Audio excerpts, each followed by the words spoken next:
Welcome back. So today we're looking at what I like to call the ultimate cosmic tease. We've all been there, right? Standing by a window, watching a massive thunderstorm roll in, feeling the thunder literally rattle your ribs, and just watching the night sky light up with this blinding raw power.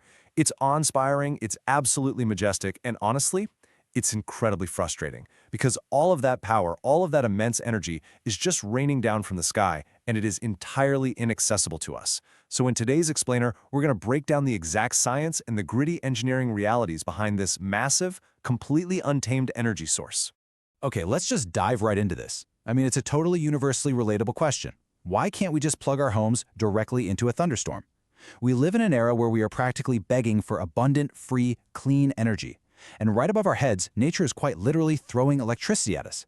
It kind of feels like we're just leaving money on the table. Or, well, power in the clouds, I guess. Why aren't we out there building giant nets to capture all this infinite free energy? Well, to really get why this is such a monumental challenge, we first need to wrap our heads around the sheer scale of what we're actually dealing with here. Just take a look at that number, 100. Now I want you to snap your fingers, just like that. In the time it took you to do that, 1 single second, Earth was struck by 100 lightning bolts. Snap them again. Boom, another 100. It is a constant, absolutely relentless global phenomenon. When we talk about harvesting energy, we are usually looking for abundance, right? And mathematically speaking, lightning is happening all around us all the time.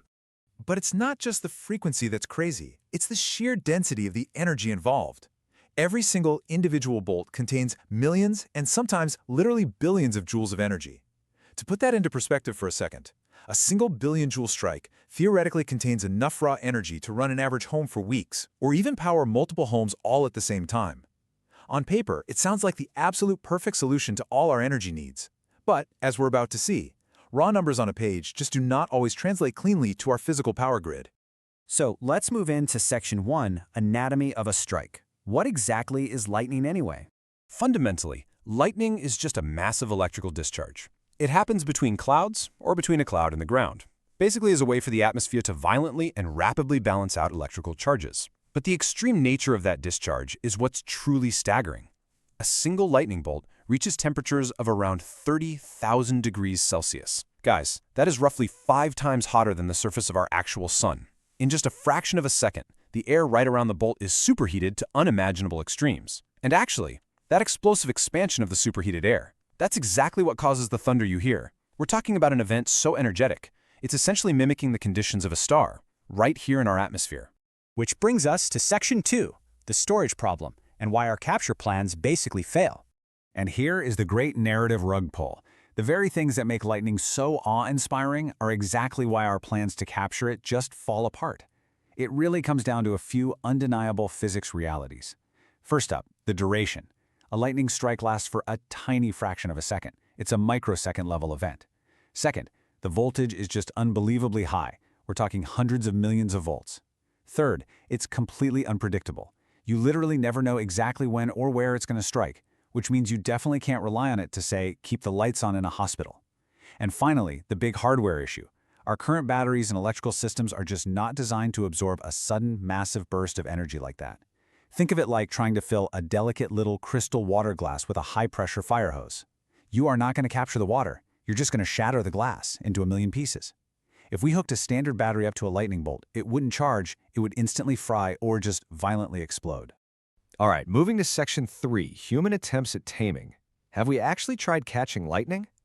Well, human ingenuity is nothing if not stubborn, and scientists have been trying to tame this erratic villain for decades. But honestly, our best result so far is really just a protective measure, the good old lightning rod. Benjamin Franklin gave us this ingenious piece of tech centuries ago, and they work by providing a path of least resistance. They safely direct those hundreds of millions of volts away from the delicate wiring inside our buildings and just dump the strikes safely into the dirt. But at the end of the day, they're just shields. They don't capture a thing, and they definitely don't store it. Which leads us directly to this somewhat harsh, unromantic scientific truth.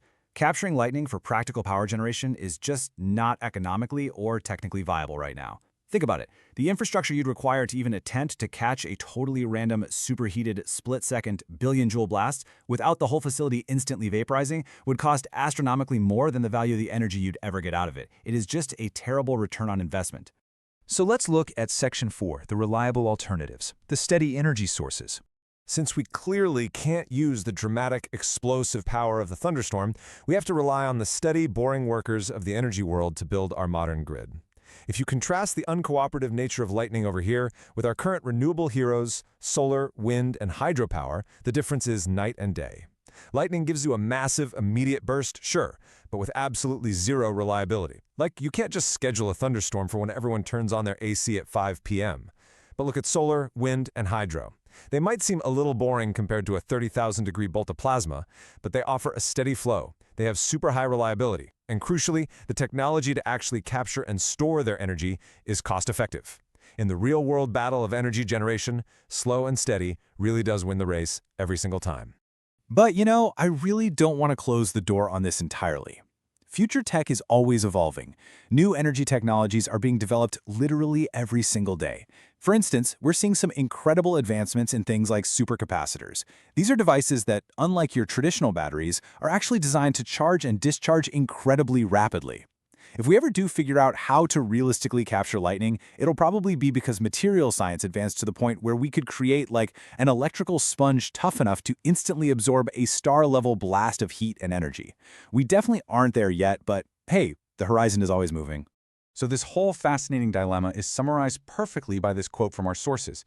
The biggest challenge isn't how much energy lightning has, it's how to catch it safely. Lightning remains one of the absolute hardest natural phenomena to capture, specifically because it's just so fast, so powerful, and so completely unpredictable.